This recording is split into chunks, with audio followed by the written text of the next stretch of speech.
Hello बच्चों, let's read this question. So this question says the latent heat of vaporization of a substance is always option A is greater than its latent heat of fusion, option B is greater than its latent heat of sublimation, option C is equal to its latent heat of sublimation, option D is less than its latent heat of fusion. Okay, तो चलिए अब हम इस question को start करते हैं।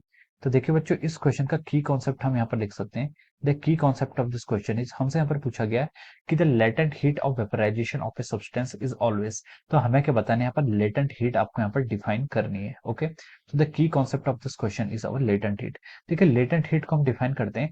Latent heat is the amount of heat which is required to change the phase of a substance. किसी substance का अगर हमें फेस चेंज करना पड़ता है तो उसके लिए आपको जितनी हीट की रिक्वायरमेंट होती है उसे क्या कहते हैं, हम लेटेंट हीट बोलते हैं। ओके, तो हम इसके डेफिनेशन में लिख सकते हैं amount of heat required to change the phase, amount of heat required amount of heat required to change the face of a substance. Okay, amount of heat required to change the face को change करने के लिए आपको जितनी heat चाहिए होती है वो आपकी क्या कहलाती है, लेटेंट हीट कहलाती है। ओके, अब देखिए, अब हम इसमें आगे प्रोसीड करते हैं।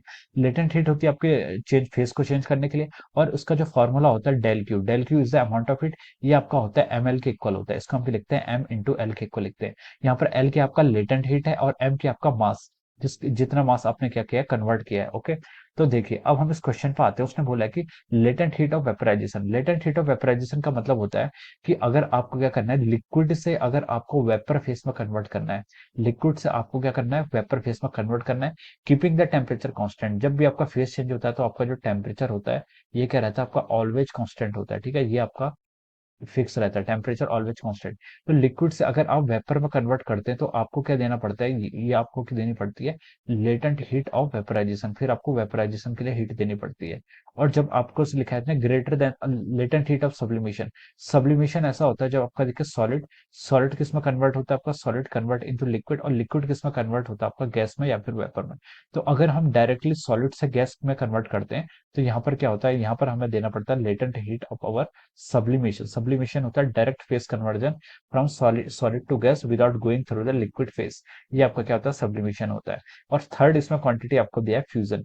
फ्यूजन होता है जब आपका सॉलिड से क्या होता है, लिक्विड में कन्वर्ट होता है, तो हम उसे क्या बोलते हैं, फ्यूजन बोलते हैं। जैसे आइस का पिघलना, उसे हम क्या बोलते हैं, आपका फ्यूजन बोलते हैं। ठीक है, लिक्विड में पिघलना।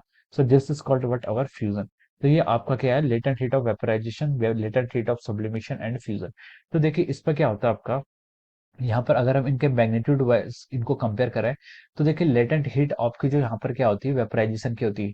लेटेंट हीट ऑफ वेपराइजेशन क्या होती है, आपकी ज्यादा होती है as compare to the latent heat of our fusion.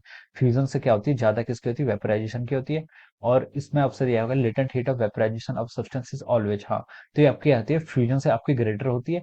लेकिन क्या होती है, लेटेंट हीट ऑफ सब्लिमेशन से क्या होती है, आपकी लेस होती है। Okay, latent heat of sublimation से हम बोल सकते हैं कि ये वैल्यू आपकी लेस होती है। अगर हम वाटर के रिस्पेक्ट में कैलकुलेट करें तो लेटेंट हीट ऑफ फ्यूजन आपकी होती है, आपकी लेटेंट हीट फ्यूजन आपकी इसकी वैल्यू होती है 80 kilo calorie per KG. This is the latent heat of fusion for the water.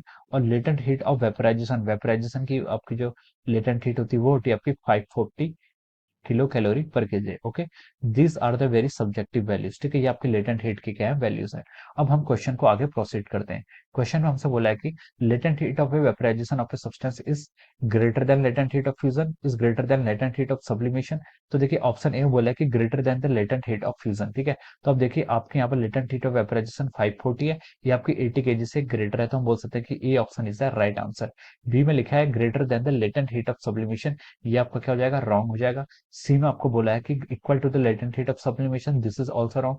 D में बोला less than the latent heat of fusion, ये भी आपका क्या हो जाएगा, ये आपका रॉन्ग हो जाएगा। ओके, तो हम यहाँ से लिख सकते हैं कि इसके करस्पॉन्डिंग जो आपका राइट आंसर है वो क्या रहा है, option A. We can write down that option A is the correct answer of this question. Option A is correct answer of this question. Okay, so I hope you all understood this concept. All the best and thank you so much.